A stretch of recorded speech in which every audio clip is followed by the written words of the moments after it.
Hello everyone, welcome to another lecture of Human Resource Management and today our topic is the appraisal process.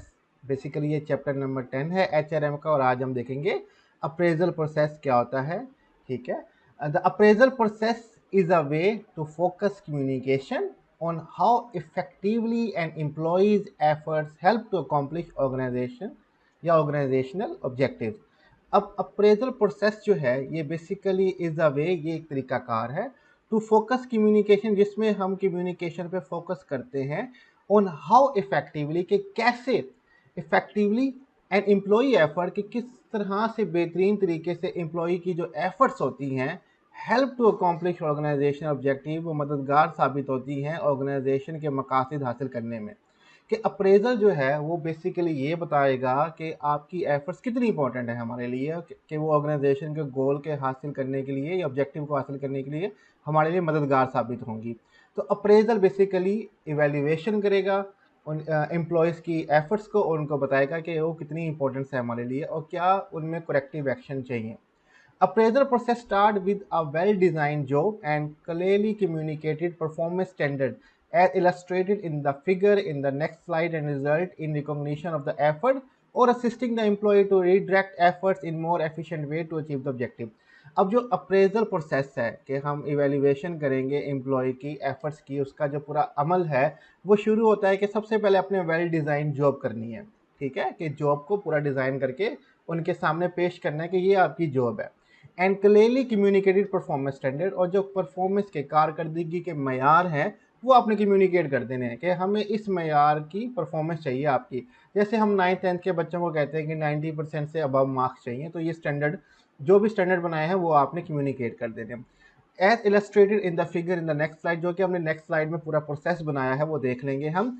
तो इससे क्या होगा, एक तो रिकॉग्निशन मिलेगी एम्प्लॉयज़ को उनकी एफर्ट्स की. ठीक है, अप्रेजल करने से अगर उनकी एफर्ट्स अच्छी होंगी तो रिकॉग्निशन मिलेगी, इनाम वगैरह मिल जाएगा. और हम असिस्ट कर सकते हैं एम्प्लॉय को कि वो अपनी एफर्ट्स को बेहतर वे से करे अगर कोई कमी रह गई है अप्रेजल के दौरान जब हमने एवेल्युएट किया, ताकि ऑर्गेनाइजेशन के जो ऑब्जेक्टिव्स हैं वो हासिल किए जा सकें. तो ये बेसिकली अप्रेजल प्रोसेस है. अगली स्लाइड में हम पूरा प्रोसेस को देख लेते हैं. उसके 6 स्टेप्स हैं.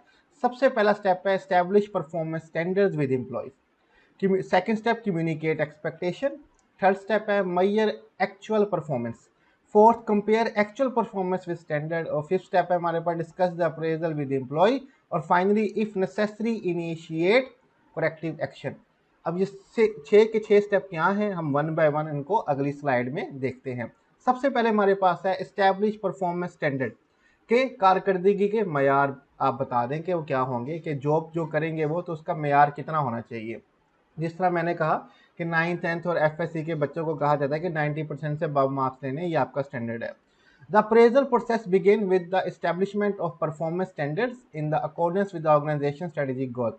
अब ये अप्रेजल प्रोसेस जो है एम्प्लॉय की एफर्ट्स को एवेल्युएट करने का जो अमल जो है ये स्टार्ट होता है. सबसे पहले हमने परफॉर्मेंस के स्टैंडर्ड्स को स्टैब्लिश करना है, कि मैार बनाने हैं कि वो क्या होंगे, और वो जो मैार हैं वो किसके अकॉर्डेंस होने चाहिए, ऑर्गेनाइजेशन स्ट्रेटेजिक गोल, पूरी ऑर्गेनाइजेशन के ऊपर जो गोल है उसके मुताबिक होने चाहिए. जो इंटायर स्ट्रेटेजिक गोल वो होते हैं जो इंटायर ऑर्गेनाइजेशन पे अमल किए जा रहे होते हैं, उनके हिसाब से हमने परफॉर्मेंस स्टैंडर्ड बनाने ताकि पूरी ऑर्गेनाइजेशन के गोल जो है वो अचीव हो सके. These performance standards should also be clear and objective enough to be understood and measured. ये जो परफॉर्मेंस के मैार होंगे, स्टैंडर्ड्स होंगे, ये बिल्कुल क्लियर आपने बताने हैं. ठीक है, कोई उसमें कोताही नहीं होनी चाहिए कि बात सही तरीके से पहुंची नहीं. And objective enough to be understood and measured. और ये फैक्ट बेस्ड होने चाहिए कि इनको हासिल भी किया जा सके. ऐसे ना बात कर दी जाए, ऐसे ना स्टैंडर्ड बना दिए जाएँ. तो ऑब्जेक्टिव स्टैंडर्ड होने चाहिए, फैक्ट बेस्ड होने चाहिए, जिनको समझा जा सके, जिनको मेजर भी किया जा सके, जिनकी पैमाइश भी की जा सके. टू ऑफन अक्सर का अदब होता क्या है, स्टैंडर्ड आर सब्जेक्टिव और अनक्लियर नीड इंप्रूवमेंट. जो हमारे स्टैंडर्ड्स होते हैं, मैार होते हैं, वो सब्जेक्टिव होते हैं, इमोशनल बेस होते हैं, फैक्चुअल बेस नहीं होते, जिनको हासिल करना ऑलमोस्ट इम्पॉसिबल किया जा रहा होता है, अनक्लियर होते हैं, सही तरीके से बताए नहीं जा रहे होते, और इन स्टैंडर्ड्स की इंप्रूवमेंट की जरूरत होती है. तो पहला स्टेप हमारे पास क्या है कि हमने स्टैब्लिश करने हैं परफॉर्मेंस स्टैंडर्ड. नेक्स्ट हमारे पास क्या है स्टेप, कम्युनिकेशन एक्सपेक्टेशन. अब जो स्टैंडर्ड यानी कि जो उम्मीदें हमने बना रखी हैं, जो एक्सपेक्टेशन हमें एम्प्लॉय से हैं, जो स्टैंडर्ड्स हमने बनाए हैं, वो कम्युनिकेट करना, एम्प्लॉय को बताना. ठीक है, once performance standard are establish, एक दफ़ा परफॉर्मेंस के मेयार इस्टेब्लिश कर दिए जाएँ, ठीक है, कि हमने एफएससी में 90% मार्क्स लेने हैं। अगर कोई एम्प्लॉई है तो उसका टारगेट है कि आपने इस साल 1 लाख या 2 लाख या 3 लाख या 10 लाख की सेल करके आनी है, या इतने प्रोडक्ट्स आपने बेचने हैं, एक्सेट्रा एक्सेट्रा। जैसे कि मेरा हर वक्त यही एक स्टैंडर्ड होता है कि किसी तरह हर मंथ $100 बन जाए, लेकिन बाज़ औक़ात नहीं हो पाता वो, ठीक है, क्योंकि स्टडी वाला चैनल है तो लोग कम ही देखते हैं, लेकिन हम स्टैंडर्ड बनाते हैं कि इस यहाँ तक पहुँच पाए किसी ना किसी तरीके से। It is necessary to communicate these expectation. अब ये बहुत ज़रूरी है कि हमने जो एक्सपेक्टेशन, जो स्टैंडर्ड बनाए हैं, वो अपने एम्प्लॉय तक क्लियर पहुँचाएं। जैसे ऊपर हमने मेंशन किया था, employee should not have to guess what is expected of them. Employee को गेस करने की ज़रूरत नहीं है और ना उसको गैस करना पड़े। अब ये ना हो कि हम उनको बता ही नहीं रहे कि हमारी एक्सपेक्टेशन स्टैंडर्ड क्या है, वो खुद से गैस करना शुरू कर दें, तो ऐसा नहीं होना चाहिए। उनको गैस नहीं करवाना चाहिए, हमें खुद कम्युनिकेट करना है कि हमारे ये स्टैंडर्ड्स हैं। Expectation and standards can be communicated in written instruction and video etcetera.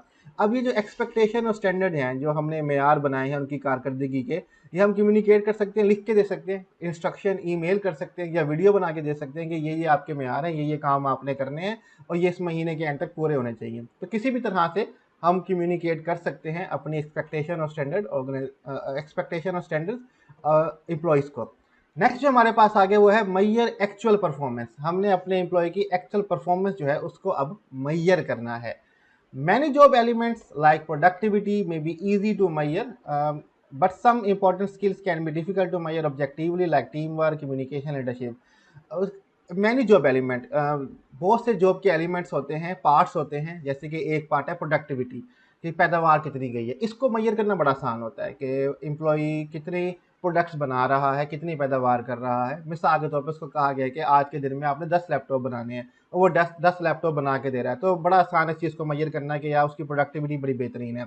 But कुछ इंपॉर्टेंट स्किल्स जो होते हैं उनको मैयर करना बड़ा मुश्किल होता है। कुछ ऐसी काबिलियतें, कैसी महारत होती हैं जिनको मैयर करना ऑब्जेक्टिवली फैक्चुअल बेस पे बड़ा टफ हो जाता है। जैसे कि टीम वर्क, क्या वो टीम वर्क करके दिखा रहा है या नहीं दिखा रहा, ठीक है, उसकी कम्युनिकेशन कैसी है अपने एम्प्लॉयज़ के साथ, लीडरशिप स्किल्स कैसे हैं, इसको मैयर करना ज़रा टफ हो जाता है। हर किसी की अपनी राय होती है, ठीक है, तो इसको ज़रा मैयर करना टफ हो जाता है। Performance can be measure personal observation, statistical reports, oral reports and written reports, each has its own strength and weakness. अब हम पूरी कारकर्दगी को मैयर करना चाहते हैं, प्रोडक्टिविटी को भी, टीम वर्क को भी, कम्युनिकेशन को भी, लीडरशिप को भी, तो हम पर्सनली ऑब्जर्व कर सकते हैं एम्प्लॉय को, हम उसका मुशाहिदा कर सकते हैं कि वो कैसा काम कर रहा है। स्टैटिस्टिकल रिपोर्ट्स बना सकते हैं, अदाद शुमार की रिपोर्ट्स बना सकते हैं, ठीक है, ओरल रिपोर्ट्स बना सकते हैं, लोगों से ज़ुबानी सुन के उनकी रिकॉर्डिंग कर सकते हैं, रिटन रिपोर्ट्स बन सकती हैं। इन तमाम चीज़ों से हम मैयर कर सकते हैं उनकी एक्चुअल कारकर्दगी क्या है। हर तरीका कार की परफॉर्मेंस को मैयर करने के अपने स्ट्रेंथ्स भी होती हैं और वीकनेसेस भी होती हैं, ठीक है। नेक्स्ट जब हम मैयर कर लेंगे उनकी एक्चुअल परफॉर्मेंस, नेक्स्ट स्टेप जो आ जाता है वो आ जाता है compare actual performance with standard. हमने अब उनकी कारकर्दगी को मैयर कर लिया, पैमाइश कर ली उसकी, अब हम उसको कंपेयर करेंगे परफॉर्मेंस के साथ, उनकी कारकर्दगी क्या है और जो हमने स्टैंडर्ड फिक्स किए थे, हमने जो उम्मीदें लगाई थी, एक्सपेक्टेशन क्या वो उस पर पूरा उतरे या नहीं उतरे। The fourth step in the appraisal process is the comparison of actual performance with standard. चौथा स्टेप यही है कि अप्रेजल प्रोसेस का, एम्प्लॉय के वैल्यूएशन का, कि हम कंपेयर कर लेंगे, मुआवजा कर लेंगे उसकी एक्चुअल परफॉर्मेंस का अपने स्टैंडर्ड्स के साथ। This step note deviation between standard performance and actual performance.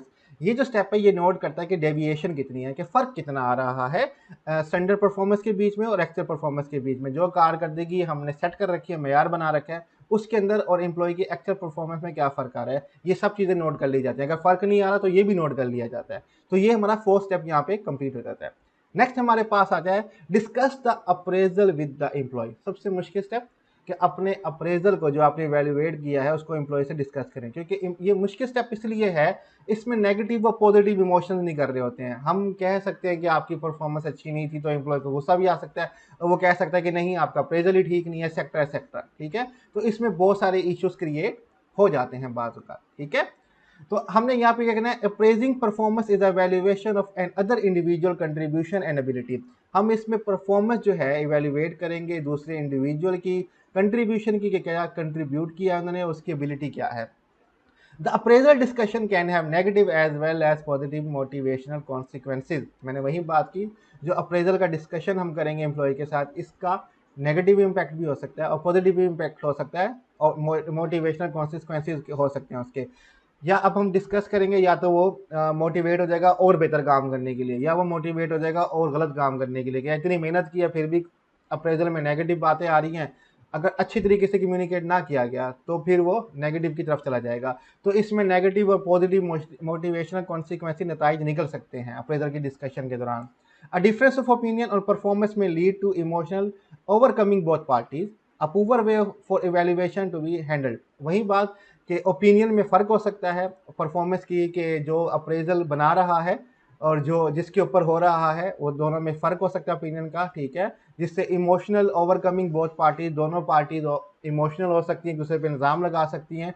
तो पुअर जो वे है इवेल्युएशन का उसको हैंडल करना चाहिए, यही बात यहाँ पे की जा रही है। When emotions take calm in these meetings, employee satisfaction in the process may increase and carry over into future job activities, where both the employees and supervisor have opportunities for ongoing feedback in an effort to fulfill job expectation. When emotions take calm, जब जज्बात काम में हो, ठीक है, इन meetings के दौरान employee satisfaction in the process में इंक्रीज, एम्प्लॉय की जो इत्मीनान है वो बढ़ सकता है। हमें इमोशनली काम रखना होगा अपने एम्प्लॉय को, ताकि वो सेटिस्फाई फील कर सके, ठीक है, इस प्रोसेस के दौरान, और इंक्रीज कर सके अपनी फ्यूचर जॉब एक्टिविटीज़ की। अगर कोई कोताहियाँ भी हैं तो उनको काम रखना है और उनको सेटिस्फाई फील करवाना है, ताकि फ्यूचर में वो बेहतर कैरी ओवर कर सके अपने काम को, ठीक है। बोथ पार्टीज़ को, चाहे वो एम्प्लॉय हो चाहे वो सुपरवाइजर, उनको अपॉर्चुनिटी मिले कि वो आने वाले वक्त में भी फीडबैक कर सके और अपनी जॉब की एक्सपेक्टेशन को पूरा कर सकें। तो हमने सिचुएशन को काम रखना होता है। लेकिन अब फर्क क्या है? ऑफ कोर्स, बिल्कुल, conveying good news is considerably easier for both the appraiser and employee and then conveying bad news। अगर अच्छी खबर है, अप्रेजल अच्छा है, तो उसको कम्युनिकेट करना बड़ा आसान है। एम्प्लॉय भी खुश, अप्रेजल भी खुशी से बता रहा होगा, ठीक है, कि तुम्हारी परफॉर्मेंस अच्छी है, प्रोडक्टिविटी अच्छी है, सारा काम ठीक है। जब बैड न्यूज़ होती है तो बात बताना थोड़ा सा टफ हो जाता है। तो हमने इस 5वें स्टेप में डिस्कस करना है एम्प्लॉय की इवैल्यूएशन को, अप्रेजल को, उसके साथ। फाइनली हमारे पास आ जाता है initiate corrective action if necessary. अगर ज़रूरी है कि कोई करेक्टिव एक्शन लेने हैं तो वो लीजिए, ठीक है। कन्वे करने के बाद अगर कोई ट्रेनिंग करनी है, कोई टीचिंग करनी है, उनको कोई स्किल सिखाना है, तो करेक्टिव एक्शन है ना बहुत ज़रूरी हो जाता है। The final step in the appraisal is the identification of corrective action where necessary. जहाँ पे ज़रूरत हो तो वहाँ पे हमें करेक्टिव एक्शन लेने होंगे। ये हमारे 6ठे स्टेप का मेन काम है, इस चीज़ को आइडेंटिफाई करना है। Corrective action can be two types. One is immediate and deal predominantly most mainly with symptoms, ठीक है, predominantly, and the other is basic examine cause। दो तरह के हम corrective action ले सकते हैं। एक तो फौरन जल्दी से, ताकि जो बड़ा अजीब सा एक वर्ड है, प्रीडोमिनेंटली, जो मोस्टली और मेनली सिम्टम्स को के साथ डील करेगा, ठीक है। अब ये नहीं डील करेगा कि रीज़न क्या आती है। मिसाल के तौर पर कि बुखार बच्चे को बार बार हो रहा है, तो आप इमीडिएट करते हैं कि मेडिसिन खिलाते हैं, पैनाडोल खिलाते हैं, बुखार को ख़त्म कर देते हैं। बुखार हो क्यों रहा है ये नहीं देख रहे, उसको ख़त्म नहीं कर रहे। तो ये पहला तरीका है इमीडिएट का। सेकंड तरीका आपके पास यह है कि आप बेसिक करें, एग्जामिन करें कोर्स को, वजह क्या बनती है, ठीक है, प्रॉब्लम की, कि क्यों नहीं एम्प्लॉय ठीक तरीके से काम कर पा रहा, तो उसकी मेन रीज़न को ढूंढना। ये होता है दूसरा तरीका हमारे पास। Immediate corrective action is often describe as putting out fire. जो इमीडिएट करेक्टिव एक्शन है इसको डिस्क्राइब किया गया कि आग को बुझा देना फौरन से। Where basic corrective action touches the source of deviation and seek to adjust the different permanently. लेकिन जो बेसिक करेक्टिव एक्शन है वो टच करता है सोर्स ऑफ डेविएशन, कि कहाँ से फ़र्क पैदा हो रहा है, क्यों ये डिफरेंस आ रहा है हमारी स्टैंडर्ड के अंदर और एम्प्लॉय की परफॉर्मेंस के अंदर, के परफॉर्मेंस स्टैंडर्ड की जो है और एक्चुअल परफॉर्मेंस है फ़र्क क्यों आ रहा है, उसकी सोर्स को ये पता लगाते हैं और परमानेंटली के लिए एडजस्ट करते हैं उस मसले को। तो यहाँ पे हमारा छठा स्टेप जो है initiate corrective action if necessary, वो कंप्लीट हो जाता है। तो यहाँ पे हमारा अप्रेजल प्रोसेस जो है वो कंप्लीट होता है। स्लाइड्स का लिंक मैं डिस्क्रिप्शन में दे दूंगा, वहाँ से आप डाउनलोड कर सकते हैं और कोई भी क्वेश्चन और टॉपिक हमसे पूछ सकते हैं। अपना ख्याल रखिएगा। खुदा हाफिज़।